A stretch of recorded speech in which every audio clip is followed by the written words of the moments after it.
کاش کہ وہ جہالت پھر لوٹ آئے۔ ہم نے جب اپنے معاشرے میں آنکھ کھولی تو ایک خوبصورت جہالت کا سامنا ہوا۔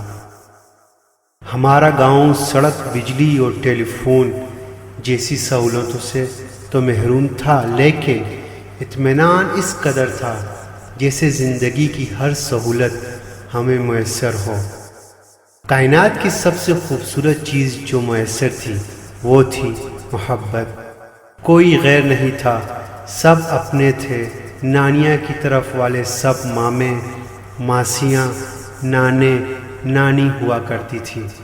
ددیال کی طرف والے سارے چاچے، چاچیاں، پھوپھیاں، دادے، دادی ہوا کرتی تھی۔ یہ تو جب ہمیں نیا شعور ملا تو معلوم پڑا کہ وہ تو ہمارے چاچے مامے نہ تھے بلکہ دوسری برادریوں کے لوگ تھے۔ ہمارے بزرگ بڑے جاہل تھے، کام ایک کا ہوتا تو سارے مل کر کرتے تھے۔ جن کے پاس بیل ہوتے وہ خود آ کر دوسروں کی زمین کاشت کرنا شروع کر دیتے۔ گھاس کٹائی کے لیے گھر والوں کو دعوت دینے کی ضرورت پیش نہ آتی، بلکہ گھاس کاٹنے والے خود پیغام بھیجتے کہ ہم فلاں دن آ رہے ہیں۔ پاگل تھے، گھاس کٹائی پر ڈھول بجاتے اور اپنی پوری طاقت لگا دیتے جیسے انہیں کوئی انعام ملنے والا ہو۔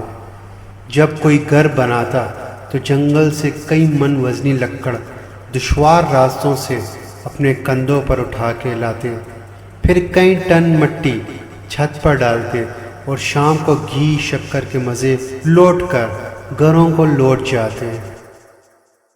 جب کسی کی شادی ہو تو دولہے کو تو مہندی لگی ہی ہوتی تھی، باقی گھر والے بھی جیسے مہندی لگائے ہوں، کیونکہ باقی جاہل خود آ کر کام کرنا شروع کر دیتے۔ اتنے پاگل تھے کہ اگر کسی سے شادی کی دوستی کر لیں تو اسے ایسے نبھاتے جیسے سسی نے کچے گڑھے پر دریا میں چھلانگ لگا کر نبھائی۔ مکئی ایسے ایک ایک دانہ صاف کرتے جیسے کوئی دوشیزہ اپنے بال سنوارے۔ کتنے پاگل تھے، گندم گوائی پر تپتی دھوپ میں بیلوں کے ساتھ ایسے چکر کاٹتے جیسے کوئی سزا بھگت رہے ہوں۔ اگر کوئی ایک فوت ہو جاتا یا ہو جاتی تو دھاڑے مار مار کر سب ایسے روتے کہ پہچان ہی نہ ہو پاتی کہ کس کا کون مرا۔ دوسرے کے بچوں کی خوشی ایسے مناتے جیسے ان کی اپنی اولاد ہو۔ اتنے جاہل تھے کہ جرم اور مقدموں سے بھی واقف نہ تھے۔ لیکن پھر وقت نے کروٹ بدلی، اب نئی جنریشن کا دور تھا، کچھ پڑھی لکھی باشعور جنریشن کا دور، جس نے یہ سمجھنا اور سمجھانا شروع کیا کہ ہم بے شک سارے انسان ہوں، بے شک سب مسلمان بھی ہوں، لیکن ہم میں کچھ فرق ہے جو باقی رہنا ضروری ہے۔ وہ فرق برادری کا فرق ہے، قبیلے کا فرق ہے، رنگ نسل کا فرق ہے۔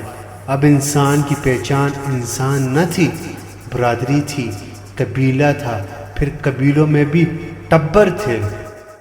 اب ہر ایک ثابت کرنا چاہتا تھا کہ میرا مرتبہ بلند ہے اور میری حیثیت امتیازی ہے۔